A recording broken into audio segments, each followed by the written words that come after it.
Bonjour les amis, je vous avais promis une vidéo sur Realty Income. Eh bien, c'est le moment aujourd'hui, le 8 mai 2021, de la faire. Alors, Realty Income, c'est d'abord et avant tout disposer et avoir un revenu mensuel dans l'immobilier sans les inconvénients de l'immobilier. Et ça, c'est super. Alors commençons déjà par lister les avantages d'investir dans Realty Income. Alors le premier avantage, c'est que contrairement à l'immobilier en direct, investir sur Realty Income demande peu de fonds pour commencer. Effectivement, avec 3-4 000 euros, vous pouvez commencer à vous faire une petite ligne et puis la faire grossir au fil du temps.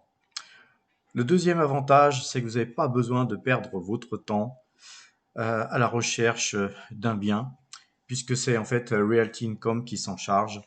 Sachez que quand vous faites de l'immobilier, avant d'acheter un bien, on fait des dizaines, voire des centaines de visites, et tout ça, c'est du temps. Le temps, c'est de l'argent. Donc, investir dans Realty Income, c'est aussi ne pas perdre son temps dans ce type d'opération.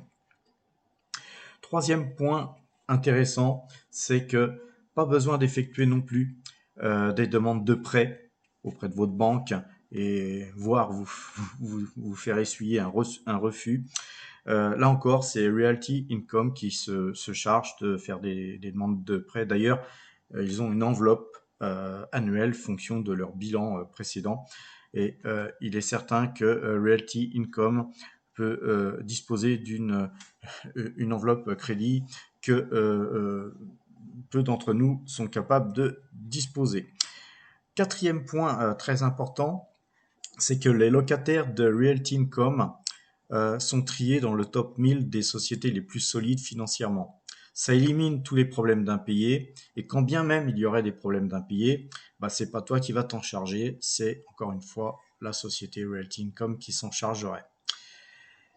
Le cinquième point, et c'est un point important aussi, c'est que tu ne te chargeras pas des travaux de remise aux normes, de remise en état, etc. C'est Realty Income qui se charge de tous ces types de problèmes. Et d'ailleurs, les baux qui sont signés avec les locataires de Realty Income sont en triple A, ce qui décharge d'ailleurs, entre guillemets, Realty Income de toutes ces frais qui nuisent à la rentabilité de l'immobilier.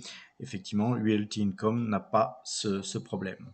Sixième point important, et pas des moindres, c'est pas d'état des lieux. Vous savez, quand vous avez un locataire qui arrive ou qui part, il faut faire un état des lieux. C'est chronophage, on perd du temps, etc. Surtout si vous commencez à développer votre patrimoine immobilier, ça finit par faire beaucoup de temps.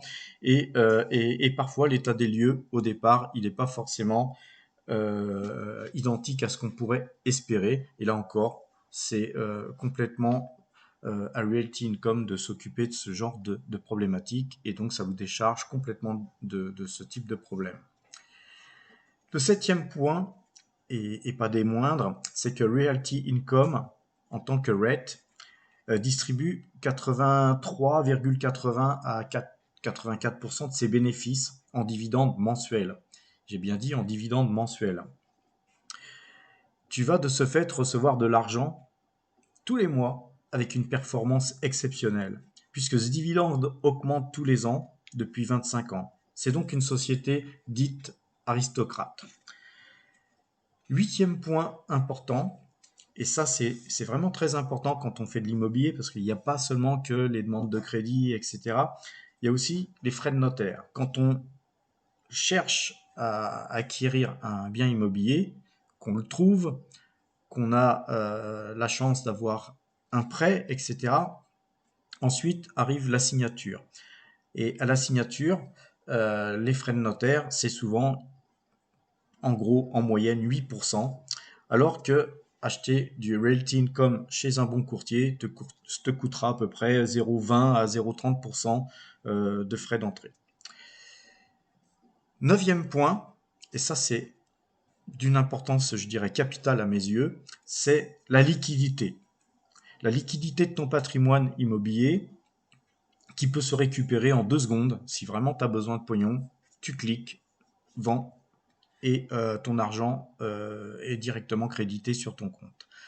Alors que, on parlait des frais de notaire tout à l'heure, mais de prendre rendez-vous au notaire, de trouver l'acquéreur, etc., souvent c'est des négociations qui peuvent des fois abaisser le prix de votre vente de parfois 10%. Alors que là, vous avez des fourchettes de prix qui sont souvent sur Realty Income, hein, comme sur toutes les sociétés cotées en bourse, beaucoup plus étroites, et à vous de choisir effectivement les meilleures périodes pour vendre vos actions. Mais ça vous fait effectivement gagner de toute façon 3 mois. Donc la liquidité de votre patrimoine, c'est important. Pensez-y quand vous investissez. Le 10e point, et ça c'est important aussi, c'est la croissance. La croissance en moyenne est de 4% chez Realty Income, et donc ce sont des nouveaux projets. Ça c'est quelque chose que vous n'êtes pas forcément capable de développer avec des faibles sommes, hein. Si vous avez 4-5 000 euros à investir, déjà vous ne ferez pas d'immobilier.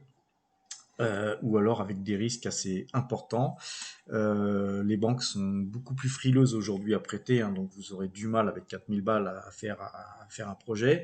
Maintenant, si vous le faites, après coup, si vous avez 1000 balles, 2000 balles, 3000 balles à réinvestir, vous aurez encore plus de mal à développer la croissance de vos nouveaux projets. Alors qu'avec 2000 balles, vous pouvez racheter encore des actions de Realty Income.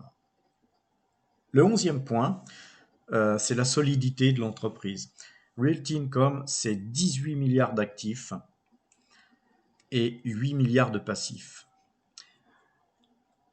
Le dernier point, c'est un point important, c'est que Realty Income fait des contrats en triple buy.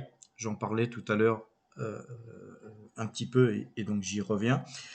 Le triple buy net, c'est un contrat qui permet au bailleur d'encaisser la totalité des loyers, toutes les charges, assurances, travaux, impôts et autres d'entretien sont à la charge du locataire. C'est ce qui explique en partie les bonnes performances de Realty Income. En France, hein, si vous investissez dans l'immobilier, vous aurez des charges récupérables auprès de votre locataire et puis des charges qui seront pour votre pomme. Et donc effectivement, tout ça pris en compte nuit à la rentabilité dans l'entreprise. Maintenant, regardez le graphique que je vous ai là placé sous vos yeux.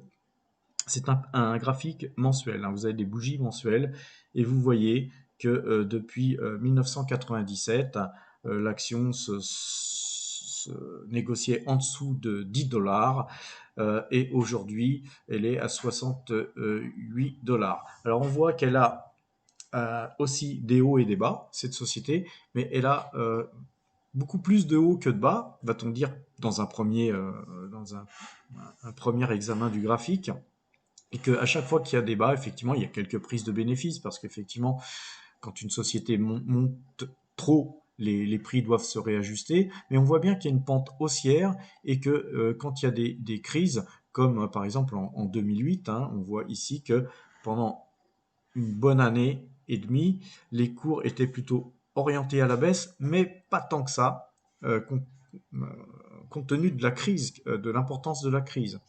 Ensuite, les cours ont fait que monter avec effectivement des prises de bénéfices. Et là, on voit effectivement une très forte baisse ici qui était une baisse en fait liée au Covid.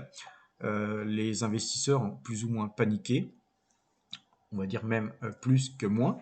Beaucoup se sont dit, bah, effectivement, si les locaux sont vides, si les loyers ne sont pas payés, les rates vont forcément morfler.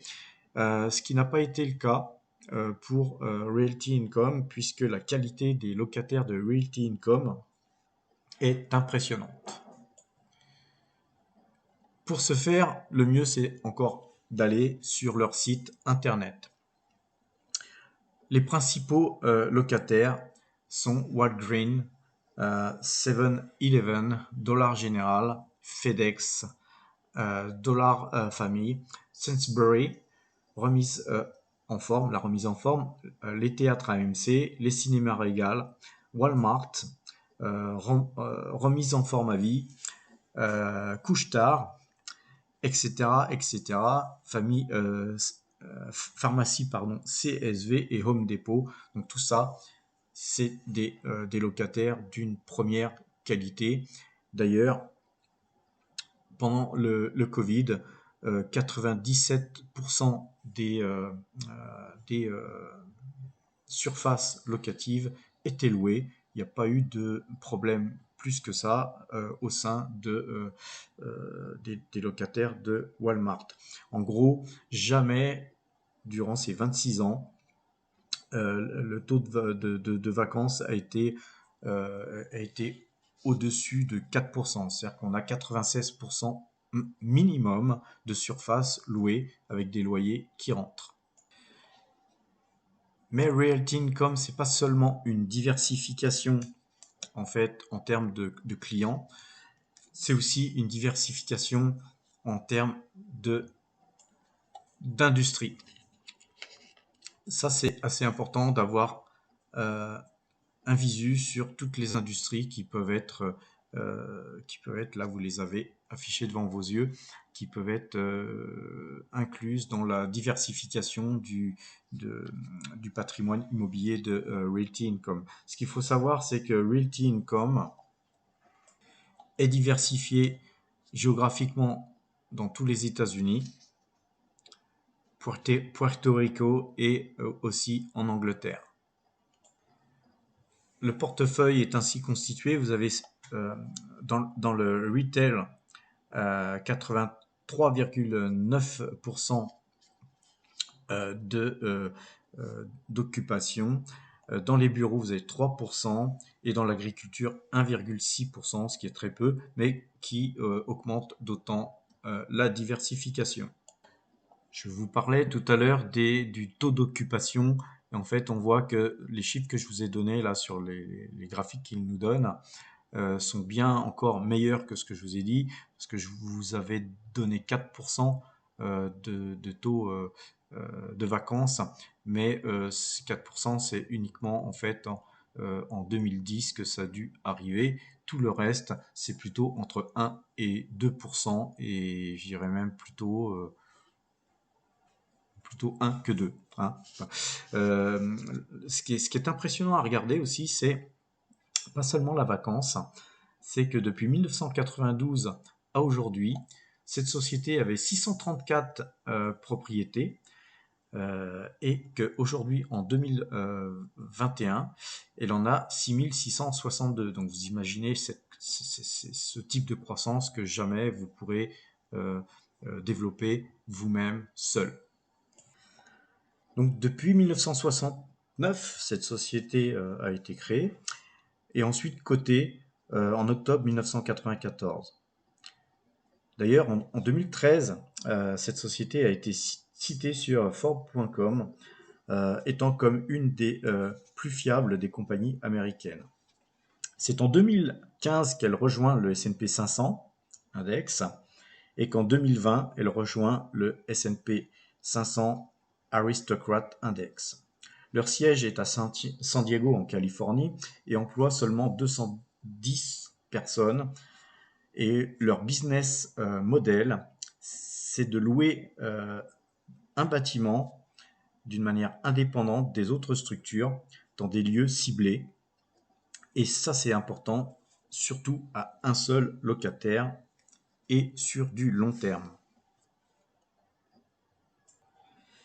Bref, les sources de revenus sont extrêmement diversifiées géographiquement entre clients, industrie et type de propriété. Donc, le mnémonique de Realty Income Corporation, c'est O, tout simplement. Quand on regarde, on va regarder tout simplement le rendement. Il est au cours actuel à un cours de 68,10 $. Vous avez un rendement de 4,19% en 2021. Et si vous regardez un petit peu l'évolution du chiffre d'affaires, on voit que depuis 2018 à 2023, qui est une estimation, on voit que le chiffre d'affaires ne cesse d'augmenter, ce qui est très intéressant.